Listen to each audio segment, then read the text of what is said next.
এই টেস্টটা বৈষম্য বিরোধী ছাত্র জনতা আন্দোলনে যারা প্রাণ হারিয়েছেন এই জয়টা তাদেরকে উৎসর্গ করেছে এবং তাদের জন্য টিমের পক্ষ থেকে অনেক অনেক দোয়া। গণ অভ্যুত্থানে নিহতদের জয় উৎসর্গ, বন্যার্তদের সহায়তায় মুশফিক লিটনের prize money. But they've gone on to beat Pakistan for the very first time. Would you believe it? মুলতানের দুঃখ ঘুচল রাওয়ালপিন্ডিতে, পাকিস্তানের বিপক্ষে বাংলাদেশের ঐতিহাসিক টেস্ট জয়।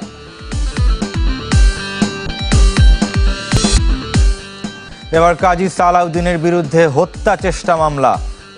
খালেদা জিয়াকে হত্যার চেষ্টা হয়েছিল 2015-তে। শুরুতেই রাওয়ালপিন্ডি টেস্টের খবর। দুঃসময়ে দেশবাসীকে সুসংবাদ উপহার দিল বাংলাদেশ দল।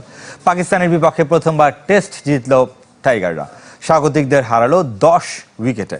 2003 সালে মুলতান টেস্ট হারের কষ্ট রাওয়ালপিন্ডিতে ঘুচল 21 বছর পর। পঞ্চম দিন বাংলাদেশের বোলারদের তোপে মাত্র 146 রানে গুটিয়ে যায় পাকিস্তানের দ্বিতীয় ইনিংস। বিনা উইকেটে 30 রানের টার্গেটে পৌঁছে যায় নাজমুল হোসেন শান্তর দল।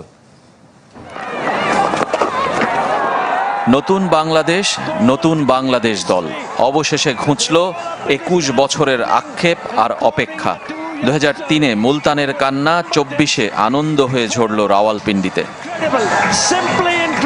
টেস্ট দূরে থাক, পাকিস্তানের মাটিতে কোনো ফরম্যাটে এতদিন জয় ছিল না বাংলাদেশের। সেটা এলো ঐতিহাসিক বেশে। নাজমুল হোসেন শান্তর জন্মদিনের উপহার, ছাত্র জনতার আন্দোলনে নিহতদের উৎসর্গ করার উপলক্ষ, আর মুশফিকের ম্যাচ সেরার অর্থ বন্যার্তদের দেওয়ার সুযোগ হয়ে। দেশের এমন পরিস্থিতিতে ক্রিকেট নিয়ে আগ্রহ খুব বেশি ছিল না, কিন্তু মাঠের সৈনিকেরা দেশের জন্য বিদেশের মাটিতে কিছু করে দেখানোর দৃঢ় প্রত্যয় জ্বলে উঠেছেন, লড়েছেন একটা দল হয়ে। নাটকীয় কিছুর প্রত্যাশায় শুরু হয়েছিল শেষ দিন। পঞ্চম দিনের মরা উইকেটে আগুন ঝরিয়েছেন দুই পেসার হাসান মাহমুদ ও নাহিদ রানা। বাকিটা সাকিব আল হাসান, মেহেদি মিরাজের কৃতিত্বে। স্পেশালিস্ট স্পিনার ছাড়া একাদশ গড়ার মূল্য দিল পাকিস্তান। ইনিংসের 7 উইকেট ভাগাভাগি করে নিয়েছেন দুজন। ম্যাচে স্পিনারদের শিকার 9টি। অসহায় পাকিস্তানের হয়ে কেবল মোহাম্মদ রিজওয়ান কিছুটা প্রতিরোধ করতে পেরেছিলেন। তার 51 রানের ইনিংসটিও থামান মেহেদি মিরাজ। সমালোচিত সাকিব মাঠে সফল, গড়েছেন আন্তর্জাতিক ক্রিকেটে বাঁহাতি স্পিনারদের মধ্যে সবচেয়ে বেশি উইকেট নেয়ার বিশ্ব রেকর্ড। 42 রানে 6 উইকেট হারিয়ে 146 রানে গুটিয়ে যায় স্বাগতিকরা, বাংলাদেশের বিপক্ষে যা পাকিস্তানের সর্বনিম্ন রান। মাত্র 30 রানের লক্ষ্যে দলকে জিতিয়েই মাঠ ছাড়েন বাংলাদেশের দুই ওপেনার জাকির হাসান ও সাদমান ইসলাম। 14 চেষ্টায় পাকিস্তানের বিপক্ষে প্রথম জয় বাংলাদেশের। এ নিয়ে 10ম টেস্ট খেলুড়ে দেশকে হারালো টাইগাররা। বাকি কেবল ভারত ও দক্ষিণ আফ্রিকা। 20 জয়ের 7টি এলো বিদেশের মাটিতে। ম্যাচ শেষে পাকিস্তানের আক্ষেপ হয়ে থাকতে পারে প্রথম ইনিংস ঘোষণা। টেস্ট ইতিহাসে 17 বার ঘটল এমন ঘটনা, পাকিস্তানেরই তৃতীয়বার। ঘরের মাটিতে জিততে ভুলে গেছে পাকিস্তান। শেষ 10 টেস্টের 5টিতে হারল, বাকি 5টিতেও জিততে পারেনি। এমনকি নিজেদের সাফল্য দুর্গ রাওয়ালপিন্ডিতেও 7 বছরের মধ্যে হারল দ্বিতীয় টেস্ট। বোর্ড বদলের ছোঁয়া লাগেনি, হয়নি কোচ বা অধিনায়ক বদল, তবুও ইচ্ছা, চেষ্টা আর মানসিকতা শব্দগুলোর যথার্থ প্রয়োগে এ এক অন্য বাংলাদেশ। রেজওয়ানুজ্জামান, চ্যানেল 24। ছাত্র জনতার আন্দোলনে নিহতদের উদ্দেশ্যে টেস্ট জয় উৎসর্গ করল টাইগাররা। সাফল্যের জন্য সবাইকে কৃতিত্ব দিলেন নাজমুল হোসেন। নিজের জন্মদিনে পাওয়া অর্জন নিয়ে তৃপ্ত অধিনায়ক। ঐতিহাসিক টেস্ট জয়ের পর জন্মদিন কিভাবে উদযাপন করবেন নাজমুল হোসেন শান্ত? I don't know, I think manager knows. Record বদলাতে পারে।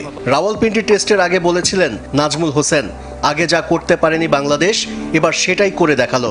ঐতিহাসিক টেস্ট জয়ের কৃতিত্ব পুরো দলকে দিলেন বাংলাদেশ অধিনায়ক। মুশফিক ভাইয়ের ইনিংসটা আউটস্ট্যান্ডিং ছিল।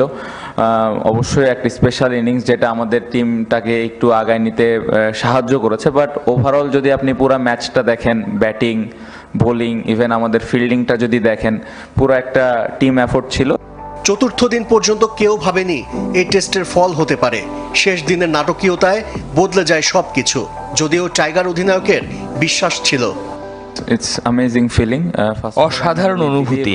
সকালে যখন মাঠে গিয়েছি তখন এই বিশ্বাসটা ছিল যে আমরা জিততেও পারি, কারণ উইকেটটা অন্যরকম মনে হচ্ছিল। তবে এত তাড়াতাড়ি আত্মতৃপ্তিতে ভুগতে চান না নাজমুল হোসেন। জয়টা উপভোগ করছেন, এবার লক্ষ্য সিরিজ নিজেদের করে নেয়া। পরের টেস্ট ম্যাচটি খুব গুরুত্বপূর্ণ। এই জয়টা আমরা উপভোগ করছি, তবে পরেরটা নিয়ে প্রস্তুত হতে হবে। কিভাবে জিততে পারি তা নিয়ে পরিকল্পনা করতে হবে এখন থেকেই। গেল 1 মাস ধরে কঠিন সময় পার করছে দেশের মানুষ।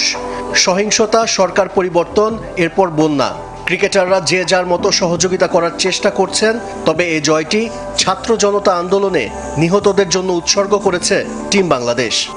এই টেস্টটা বৈষম্য বিরোধী ছাত্র জনতা আন্দোলনে যারা প্রাণ হারিয়েছেন, এই জয়টা তাদেরকে উৎসর্গ করেছে এবং তাদের জন্য টিমের পক্ষ থেকে অনেক অনেক দোয়া, এবং তাদের ফ্যামিলিতে আমার মনে হয় অনেক টাফ টাইম গিয়েছে।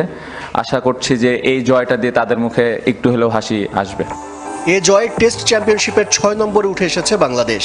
30 আগস্ট রাওয়ালপিন্ডিতেই হবে সিরিজের শেষ ম্যাচ। আশিক রুদ্র, চ্যানেল 24।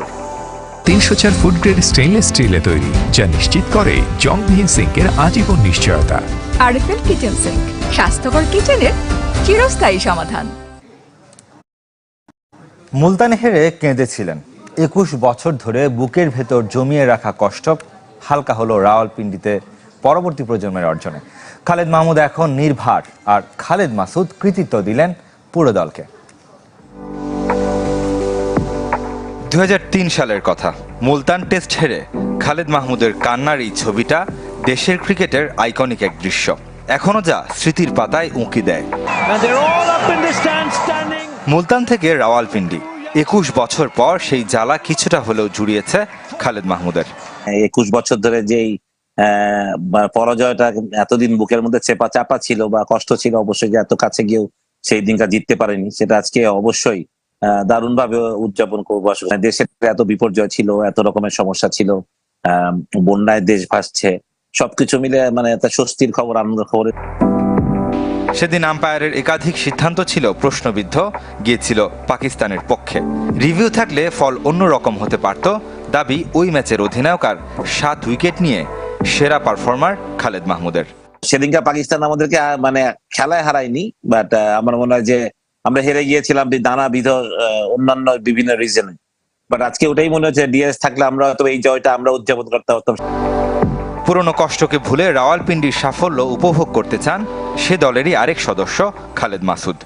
এত সুন্দর পারফরমেন্স, আমাদের প্রথমে যদি বলেন যে আমাদের টিমের ব্যাটিং যে সুন্দর ব্যাটিং করেছে এবং পুরো টিম কম্বিনেশন, সেকেন্ড ইনিংসে আমার মনে হয় আমাদের বোলাররা বলবো যে মেহেদী মিরাজ এবং সাকিবের অসাধারণ বোলিং পারফরমেন্স, অ্যাজ এ দল ইউনিট হিসেবে আমার মনে হয় যে অসাধারণ একটা পারফরমেন্স। সাবেক দুই অধিনায়কের চোখে কৃতিত্ব পুরো দলের। সবার আরাধনা অপরিসীম, আমরা কোনোদিন ভুলবো না তাদের কথাগুলো। অ্যাজ এ টিম আমার মনে হয় যে হোল টিম ভালো পারফরমেন্স করেছে। রেদওয়ান শেখ, চ্যানেল 24। হত্যা মামলার আসামি সাকিব আল হাসান, এমন দুঃসংবাদ পাশে রেখে মাঠে সাবলীল দেশের অলরাউন্ডার। পাশে পাচ্ছেন শরীফুল, মুমিনুল, এনামুল, মুনিম শাহরিয়ারের মতো জাতীয় ক্রিকেটারদের। অধিনায়ক নিজেও অবাক, এত চাপ ভুলে সাকিবের জ্বলে ওঠায়। মাথায় ঝুলছে হত্যা মামলার খড়গ, কিন্তু সাকিবকে দেখে তা বোঝার সাধ্যকার। হাসছেন, খাচ্ছেন, ঘুরছেন, ফিরছেন, আবার দিব্যি খেলে বেড়াচ্ছেন আন্তর্জাতিক ম্যাচ। শুধু কি খেলছেন?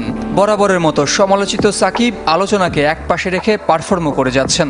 ব্যাট হাতে সেই ক্ষুরোধার রূপ না দেখাতে পারলেও বল হাতে উজ্জ্বল স্বমহিমায়। রাওয়ালপিন্ডির ঐতিহাসিক জয়ের দিনেও বাংলার রেকর্ডের বরপুত্র গড়েছেন আরেক রেকর্ড। বাঁহাতি স্পিনারদের আন্তর্জাতিক ক্রিকেটে সবচেয়ে বেশি উইকেট শিকারীর তালিকায় তিনি এখন সবার উপরে। টপকে গেছেন ড্যানিয়েল ভেট্টোরির 705 উইকেটের ল্যান্ডমার্ক।